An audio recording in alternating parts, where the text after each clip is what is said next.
Bring her back online.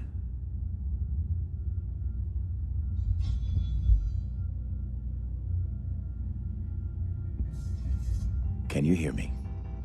Yes. Quelle meilleure manière de débuter une vidéo en voix off qu'en commençant par une belle phrase cliché. Le storytelling, ou accroche narrative, repose sur une dynamique de préparation et de paiement. Ceci étant dit, il s'agit d'un principe que l'on retrouve dans toutes les bonnes histoires. Du conte pour enfants aux publicités avec des éléments évidents afin d'arriver rapidement à un rejet de dopamine, ou parfois un refus catégorique de donner à son audience ce qu'elle attend afin d'exposer un sujet bien plus sombre ou plus profond. Souvent en rapport avec le fait que la vie ne se termine pas toujours en happy ending. Purée, je peux pas m'empêcher de penser à la fin de Magnolia de Paul Thomas Anderson et d'avoir envie de sourire et de pleurer à la fois. Je sais, il est encore trop tôt pour verser dans le tragique. La seule présence de ce principe a beaucoup à voir avec le fait que lorsqu'un récit met des éléments en place, elle crée un horizon d'attente pour son audience. C'est par exemple à l'intérieur de ce principe que se glisse l'idée du fusil de Tchekhov, où si un élément est montré à l'image ou décrit dans le premier acte, alors cet élément doit être utilisé quelque part dans le deuxième ou troisième acte. Un exemple non subtil du fusil de Tchekhov se trouve très facilement dans Signe de M. Night Shyamalan, avec le conseil prémonitoire de la femme du personnage joué par Mel Gibson. Bref. S'il fait partie de la génération YouTube, Netflix et réseaux sociaux, tu sais à quel point nous détestons gâcher notre temps avec un trop plein de détails qui ne font pas avancer l'intrigue. Nous voulons que tous les éléments importants d'une histoire soient joliment mis en lumière vont être intelligemment utilisés dans un final grandiose. C'est seulement lorsque cet horizon d'attente est atteint qu'elle apporte une satisfaction à l'audience en récompensant son attente par des moments mémorables souvent empreints d'émotion. Alors qu'est-ce qui se passe lorsqu'on propose une histoire qui s'efforce de faire comprendre son thème principal à travers des moments épiques et émotionnels? Cela donne deux camps, ceux qui ont payé un ticket et qui se laissent porter par l'expérience, et ceux qui se retrouvent obsédés par cette question. Si tu fais partie du premier groupe, j'espère que tu as apprécié la balade. Pour ceux qui font partie du second, j'espère que vous avez pris à boire, un cahier de notes et une boîte de Doliprane. Entre construction de la conscience et marketing, on va plonger dans les raisons pour lesquelles les histoires sont aussi efficaces pour construire une réalité.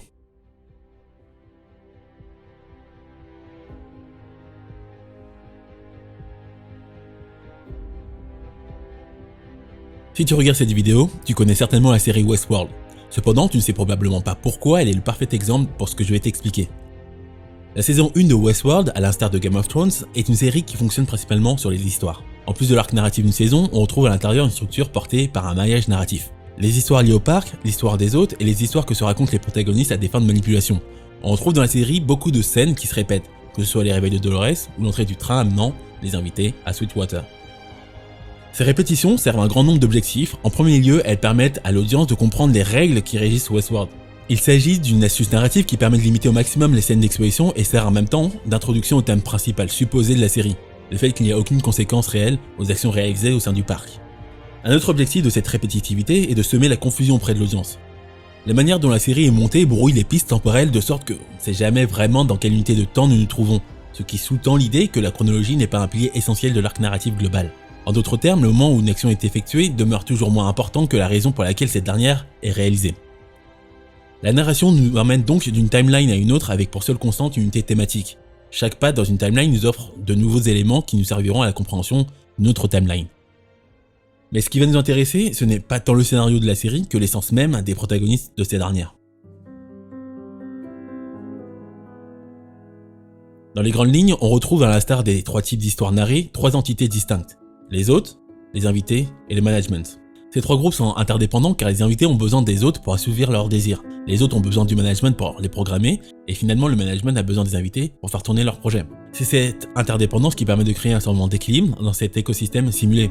À ce moment, management et invités sont au même niveau de satisfaction. Ils se nourrissent de la même entité tierce qui sont les hôtes. Ces relations définissent une base de réalité mise en place par l'homme pour l'homme au travers d'un univers simulé. Et c'est bien pour définir la nature de cette réalité pour les invités que les hôtes sont intégrés à des boucles narratives au sein du parc. Mais pour connaître la nature de notre réalité, il faut d'abord savoir comment l'appréhender.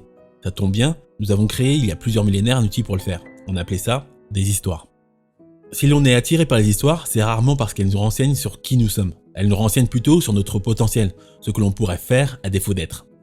C'est pour cela qu'il est proposé aux invités, comme dans un RPG, des quêtes dès leur descente de train. L'invité est poussé à choisir un rôle temporaire, celui d'aventurier, de médecin, d'artiste ou de bandit pour la durée de son aventure. À première vue, Westworld nous offre une proposition flamboyante qui semble être raccord avec cette idée de parc d'attractions réaliste où toutes les excentricités pourraient être expérimentées. On peut regarder Westworld et simplement être emporté par sa narration car sa structure narrative complexe sert l'immersion et l'histoire qui nous est racontée. On pourrait s'arrêter à cette expérience et en être tout à fait satisfait. Mais on retrouve dans Westworld un concept, un sous-texte qui peut nous échapper si on se laisse un peu trop embarquer par l'aventure. Malgré des indices disséminés sous nos yeux, la déconstruction temporelle de la première saison nous laisse à la merci du retournement de situation finale. C'est précisément ce que symbolise le labyrinthe de la première saison de Westworld.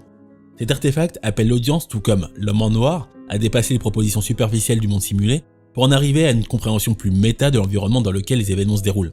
Je pense qu'il s'agit là d'une des forces de la série. Elle se repose sur la fine ligne entre immersion et méta-cinématographie. En d'autres mots, le thème principal de la série est caché en plein jour. La recherche de la vérité est le point central de la série. Une vérité mise en tension par les actions et les paroles des protagonistes, mais aussi par les règles qui régissent le monde dans lequel ils évoluent. Au final, même si Westworld se dévoile sous forme d'histoire, la série sert finalement de prétexte à l'exploration de quelque chose de plus grand et de beaucoup plus important. L'origine de la conscience. Et le catalyseur de la première saison est l'effet de répétition qui rapproche les hôtes de la nature de leur réalité, en les rapprochant d'une conscience humaine.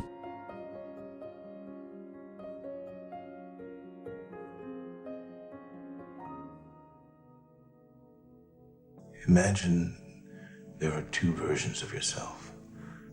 One that feels these things and asks these questions, and one that's safe. Which would you rather be? There aren't two versions of me. There's only one.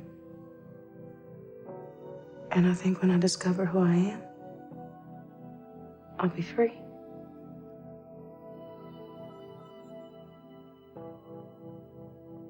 Avant de rentrer dans le thème principal de la série, un petit disclaimer et de rigueur. Le concept pilier sur lequel elle se repose est controversé. Ce concept se base sur les travaux du psychologue Julian Jaynes et de son ouvrage « La naissance de la conscience dans l'effondrement de l'esprit bicaméral » paru en 1976. Dans son récit, le psychologue propose l'idée que l'esprit humain, avant d'être conscient, était divisé en deux parties, une qui parlait et l'autre qui écoutait et obéissait. Ce mode de fonctionnement est appelé esprit bicaméral. Un mode qui aurait été celui de l'esprit humain jusqu'à un millénaire avant Jésus-Christ et qu'il décrit ainsi. La volition, l'élaboration, l'initiative s'organisent sans aucune aide de la conscience et sont ensuite transmises à la personne dans la langue qu'elle connaît, parfois accompagnées de l'apparition d'un ami intime, d'une figure d'autorité, d'un dieu ou parfois sous la forme de la seule voix. La personne obéissait à ces voix, entendues dans des hallucinations parce qu'elle ne voyait pas ce qu'elle devait faire toute seule. Dans la série Westworld, Robert Ford, joué par Anthony Hopkins, présente les composantes de la conscience sous forme de pyramide dont la base serait la mémoire, le premier étage l'improvisation, le second étage l'intérêt personnel et le dernier étage, dévoilé bien plus tard, la souffrance. Pour Julian Jaynes, l'outil principal de la pensée est la métaphore, la capacité de l'esprit humain lui permettant de mettre en relation deux choses de manière abstraite. La conscience serait selon l'auteur un produit des histoires, et c'est précisément à ce moment que la narration prend tout son sens. Il s'agit de notre habilité à raconter notre histoire sur nous, à nous-mêmes, afin de nous expliquer les actions que nous effectuons. Dans Westworld, on peut se rendre compte de cette narration dans la manière dont les autres s'expliquent rétrospectivement leurs cauchemars comme des rêves. Mais comment cela s'intègre-t-il dans un processus d'accès à la conscience ? Selon Julian Jaynes, la conscience peut être atteinte uniquement lorsque le système bicaméral s'enraye, ce que l'on peut voir très clairement chez les autres. Julian Jaynes explique que la plupart du temps, nous ne savons pas pourquoi nous faisons les choses. Cependant, nous créons une explication après avoir agi. Pourquoi acheter le dernier iPhone alors que celui en notre possession est presque neuf ? Certainement parce que ce nouvel appareil photo nous rendra plus beau sur nos publications Instagram. Pourquoi est-ce que tu as insulté cette personne dans la rue ? Certainement parce que tu as passé une mauvaise journée. On ne connaît jamais véritablement nos propres pensées, car nous ne pouvons être témoins de leur mise en application. Par contraste, les autres, ou à ce point les intelligences artificielles, savent toujours pourquoi elles agissent, car elles sont programmées. Mais à mesure qu'elles approchent de la conscience, elles multiplient les actions irraisonnées. What prompted that response? I don't know. Ce sont la narration et les métaphores qui nous permettent d'appréhender notre réalité en y déposant une sorte de voile narratif. Selon Ford dans Westworld, la dernière pièce qui permettrait d'accéder à la conscience serait la souffrance. Avec ce dernier élément, il n'est pas difficile de conclure que l'essence de la conscience réside dans la révélation que le monde qui nous entoure est principalement composé de chaos et que les histoires que nous nous racontons pour tenter de leur donner forment notre réalité. Là où l'on voit que l'on pourrait construire une conscience pour l'intelligence artificielle, nous pouvons également voir comment certains agents peuvent contribuer à modifier la nature d'une réalité humaine dans le sens où la conscience existe en tant que concept abstrait, mais elle reste impossible à saisir en tant qu'expérience. We can't define consciousness because consciousness does not exist. Humans fancy that there's something special about the way we perceive the world, and yet we live in loops as tight and as closed as the hosts do. seldom questioning our choices, content for the most part to be told what to do next.